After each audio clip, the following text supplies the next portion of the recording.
Welcome to Policy on Demand and Happy New Year. I'm Sindhu Blume. And I'm Scott McCandless. We kick off 2025 with the 119th Congress convening on January 3rd, with much on the agenda, including the possibility of a single reconciliation bill. With the election of House Speaker Mike Johnson and Senate Majority Leader John Thune intact, and certification of the election win of President-elect Donald Trump, we anticipate after the January 20th inauguration, executive orders and the legislative agenda will begin. The single reconciliation bill would address border and energy policy and extend the TCJA provisions set to expire at the end of the year, while some key decisions on timing and process could change. Joining us to share his insights on the current state of play is Mark Prater. Mark, welcome. Thank you, Sindhu. Pleasure to be here. So let's talk about the benefits and risks of the one bill strategy and what the desired timing is of this legislation. Sure. So, Sindhu, the leadership in the House are dealing with a very, very small margin. That's basically as small as it can be. And so they have been very comfortable in terms of trying to put all this together in one bill. And Chairman Smith has been very adamant on that. The advantages of that is that they can put several different kinds of issues in play to attract the key criterion, which is that majority of votes. Sure. So they have the advantage of having the ability to cross-trade in a sense on those priorities with the members. That's the advantage. The disadvantage is it's more complex. Certainly if you divide the bills up in two, as the Senate has talked about doing, there are fewer issues to manage in each of those bills in a sequence. You know, folks could make arguments for each strategy, but the House is dealing with that very, very small majority. So okay. they are due some consideration on that. Sure. Mark, there's this concept known as a current policy baseline. Could you explain a little bit what that means and how it might help to address the challenges of extending the TCJA provisions? Sure, Scott. So current policy baseline can be thought of as looking at this year, as Sindhu said earlier, the sunset of 2025 is the key issue. So look at this year and what is the law this year going out to the end of 2025? Freeze frame that and then deem that the law for the foreseeable future.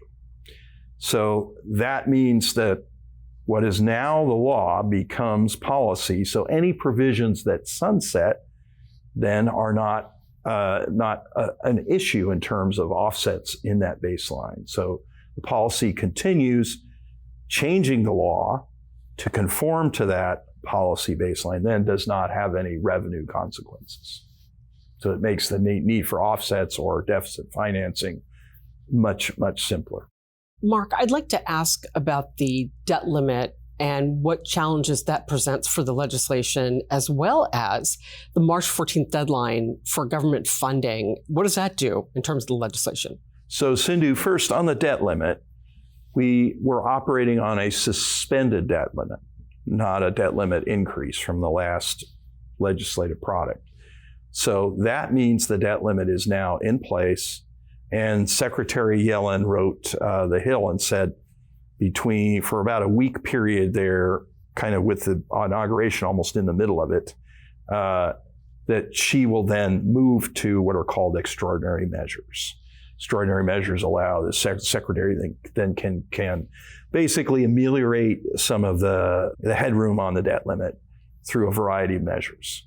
But ultimately that runs out and you reach a period where the debt limit itself is reached, and that will happen regardless of whatever legislation happens. So that is an event that must be addressed by itself, and certainly could be affected by spending and tax decisions that are made between now and that X date. So it has a relationship in the sense that if there are tax decisions and spending decisions that are made in advance, that it could affect that X date.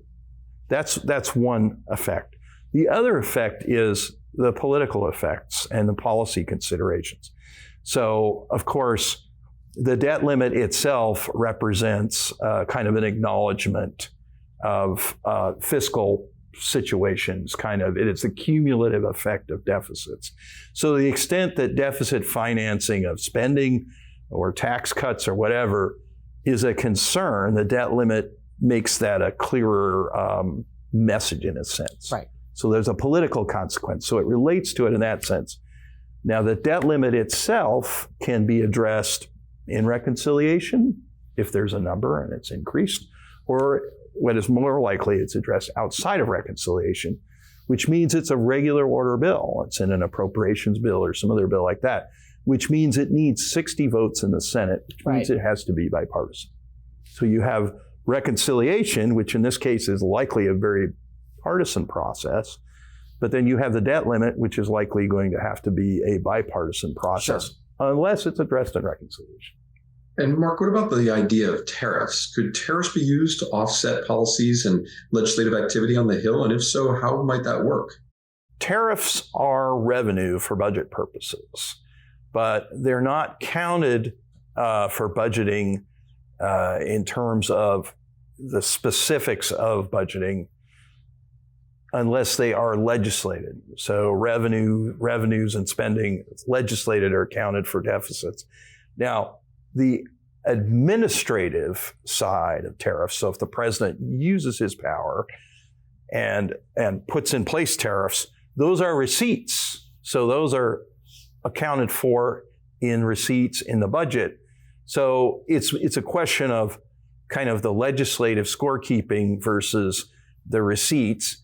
But certainly there is a possibility, even though administratively put in place tariffs would not score for revenue purposes, that they could be part of a fiscal narrative that Republican members and the administration could draw on to say that they are on a path to reducing the deficit, or whether their fiscal message that they want. Mark, I want to ask you about the announcement regarding Ken Keyes to be tapped for Assistant Secretary of Treasury for Tax Policy, as well as 5 new members of the Senate Finance Committee, and how that is going to affect tax policy negotiations. And I want to point out that Ken was Chief Tax Counsel for the Ways and Means Republican staff during the 86 Act, as well as Chief of Staff for the Joint Committee on Taxation. And I was listening to a podcast where they were talking about the fact that any assistant secretary is not announced this early. So would love your comments on that as well. Thank you, Sindhu. It's a significant development. So Mr. Keyes brings to the table deep legislative experience. He's been at the controls of the Joint Committee. He's served, as you said, as Chief Tax Counsel for the Republicans on the Ways and Means Committee. He's used to dealing with the House and the Senate in the Joint Committee role. So he has that deep experience. He also has a vast tax policy background. And I think that will serve both the House and the Senate well as they process the bill, because he can contribute to those discussions. The other thing is, I think from the reg standpoint, that job's a lot about managing regs. Right. He will have a keen understanding of legislation and how Congress expresses its intent, et cetera. It's a natural advantage for him to use there. Right. With respect to the Finance Committee, moderate change on the Republican side. You have Roger Marshall coming in from Kansas. Kansas has a long history of having a seat on the committee. So Mr. Marshall comes in, and that will push the Republicans up to 14. And then you have big changes on the Democratic side. Democrats, of course, because they are now in the minority, their numbers drop slightly, only slightly, but they have had a lot of turnover. And you got new members on the Democratic side.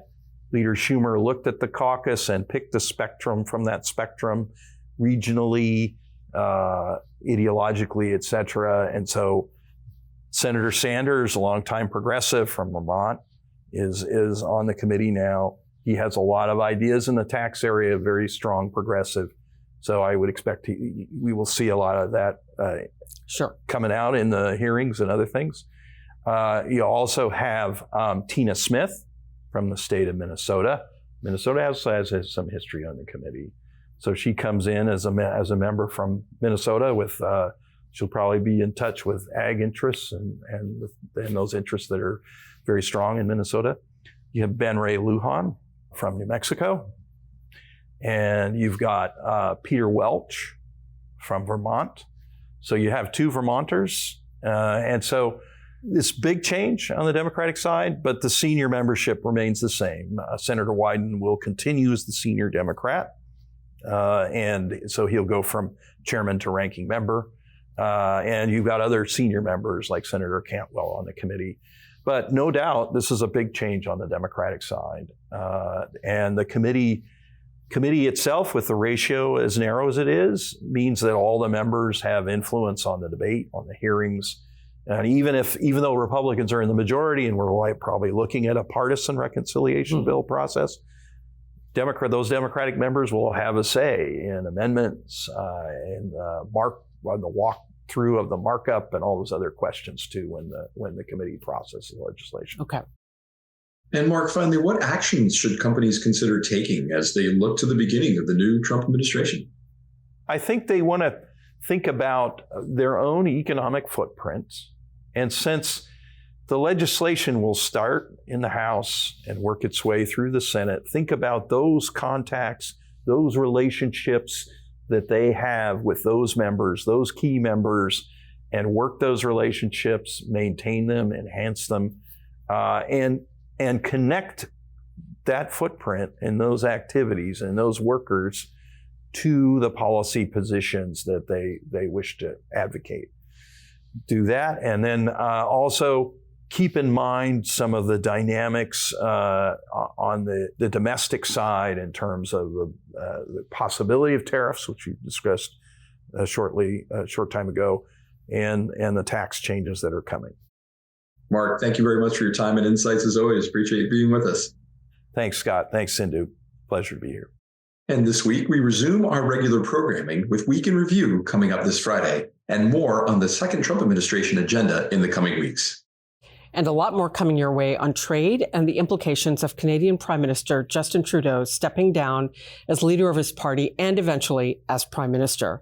Thank you for joining us for the first episode of 2025, which we hope will be a happy and healthy year for you.